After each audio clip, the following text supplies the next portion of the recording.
Hey guys, it's Miss Barrett here, making you a little quiz review video for Unit 10, Quiz 1. A lot of exponent rules, so I decided to take a break from watching The Bachelor and make you a quick video. The first thing I want to talk about is the actual properties themselves. There's a lot to remember, but if you just go back to memorizing those base properties, okay, then you're going to make it a lot easier for you to complete these problems. So the first property that we talked about up here says a to the m times a to the n. And so when we multiply like bases, what we're going to do with the exponents is add them. So our answer would be a to the m plus n. The second property is a power to a power. So here, if we have a to the m and we raise it to another power, call it n, then we multiply our exponents. So this would be a to the m times n. The next one of my favorites, I call it fraction subtraction. We have a to the m over a to the n, and this equals a to the m minus n. Remember to always subtract the bigger number minus the smaller number, and then your answer goes either on the top or the bottom depending on which original value had more. If the numerator had more exponents or higher exponent, it stays at the top. If the denominator had a higher exponent, then it stays at the bottom. The last property is a to the negative m. These are the negative exponent properties. And for this, we have to make a fraction. So we would take this entire expression, we would put it on the denominator of a fraction. We would turn the exponent positive, and in this case, we would put that under the number 1. So those are our 4 biggest properties that we talked about, and we're going to do some of the more challenging examples from the quiz review homework next. So I randomly picked problems to do. The first one I wanted to do was number 7, just to go over those negative exponent rules again. So in this situation, I see 7y to the negative 2nd over 21 x to the negative 5th. The first thing I like to do, no matter what, is move my exponents. Once I have distributed any powers, I like to move my exponents that are negative. So I'm going to take this y to the negative 2nd. This needs to come down below the fraction. And at the same time, this x to the negative 5th that's in the denominator, that actually needs to be brought up to the top because that one was negative. So what this ends up looking like is this. We have on top 7, but now we're going to have that x to the 5th power, because we brought that up, over 21, and then we are bringing down the y to the 2nd. Once we make the movement, we can turn our exponents back to positive. Now the very last thing I want to do here is reduce any fractions. 7 over 21 can be reduced to 1/3. So my final answer is x to the 5th over 3y squared. I could have done 1 x to the 5th, but I don't actually have to. So I prefer not to. And that's my final answer. Let's go on to number 8. Here we are, number 8. And this one is kind of a combination of power to a power and adding some exponents up. I also see some negative exponents in the mix. So the first thing I want to do is raise everything in the parentheses to the power of 2 for this first part. So here, 2 to the 2nd power, and then x to the negative 16th. All I did there was multiply negative 8 times 2. And I'm going to keep doing that with the second parentheses. I'm going to raise all of these ones to the 4th power. Now, 0 times 4 stays 0, so we're going to take care of that 0 exponent in just a second. And then we get x to the 4 times 4, which is 16. So this is an interesting problem. Let's keep working it out. 2 squared is 4. X to the negative 16th times y to the 0 is 1.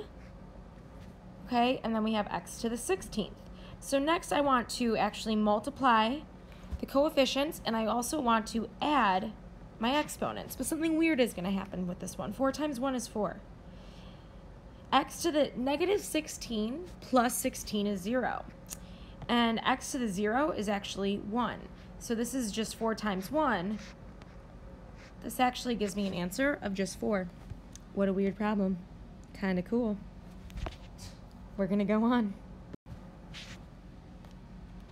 Here's number 9. Number 9 looks tough.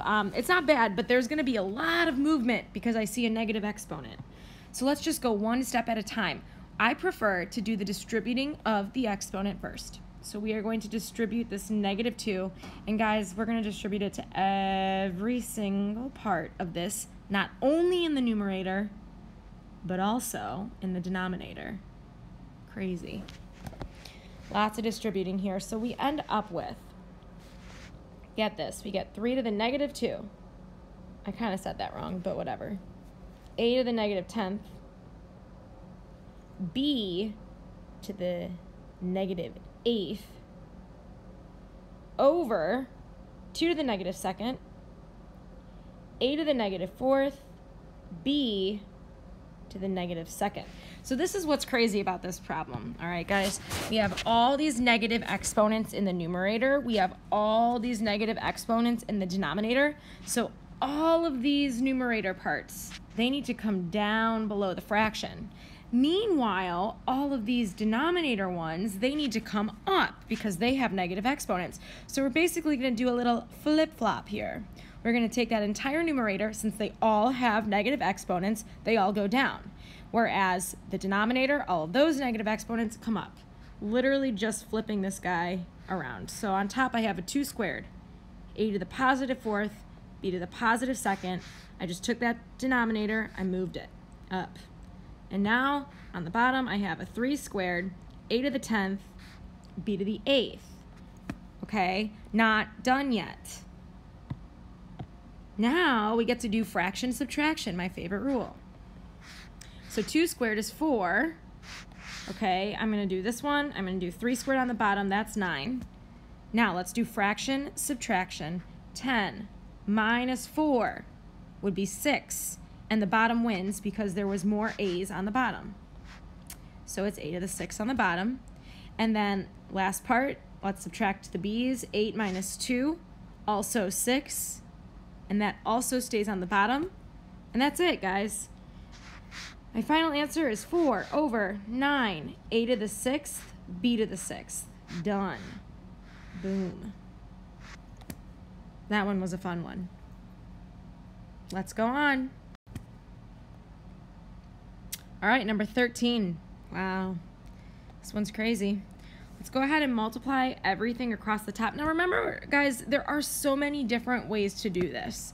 I am just going about the way that my brain works. So here, I'm going to multiply across the numerator. So everything across here is going to be multiplied, which means I have to multiply the coefficients, add the exponents. So the 10 doesn't need to multiply with anything, but I have x to the 6th times x to the 1st, which is x to the 7th. All I did there was add my exponents.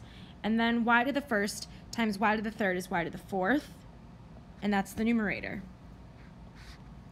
Denominator, just multiplying across the denominator. We get a -2, x to the 3rd, y to the 5th. So I just put the x underneath the other x so that everything was lined up. I'm allowed to do that with multiplication. And now we get to do fraction subtraction. So first I'm going to reduce 10 over -2 is -5. So whenever something is divisible, that answer, it goes on the top. Now we're going to do fraction subtraction. 7 minus 3 is 4. That goes on top because there was more x's on top originally.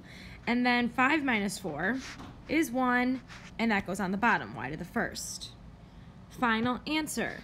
I always like to write it out pretty at the end. -5 x to the 4th all over y to the 1st, which is just y. And that's the answer. Woo! All right, I got one more for you guys, and then that's the review. Let's do it. Here it is, number 16. Another one where everything's being raised to a negative power. So I'm really trying to drill that negative exponent into your brains. Let's do it. So we got to make sure that -3 goes to everything in the numerator and everything in the denom. You just abbreviate denom? Austin just asked if I abbreviated denominator, and the answer is yes, I did. But my students are used to that, so who cares? We got 3 to the -3rd, x to the -9th, 3 times 3, guys, remember, power to power means multiply, ny to the negative 12th. Gorgeous. On the bottom, we have x to the negative 3rd and y to the negative 6th. Again, we multiply the exponents. Guys, here's another situation. Another situation where all of my numerator exponents are negative and all of my denominator exponents are negative. So that entire numerator is going to go downtown and that entire denominator is going to come uptown funk, and we're just going to dance the night away. We got x cubed on top, positive, y to the 6th on top, positive, because we moved them, over, we got 3 cubed, x to the 9th, y to the 12th, all in the denominator, and now we get to do some fraction subtraction. All right, 9 minus 3 is 6 on the bottom. 3 cubed at the same time is 27. We got x to the 6th on the bottom. And with my y's, fraction subtraction, we got 12 minus 6, which is also 6. So we have y to the 6th. There is nothing on top, which means I put a 1 there, and I call it a day. And that's it. So I know I went fast through these problems, but the beauty of this is that you can pause and rewind. Make sure that you understand these ones. To me, these are the most challenging types of problems. So study it up. Good luck. Have a great night. Bye.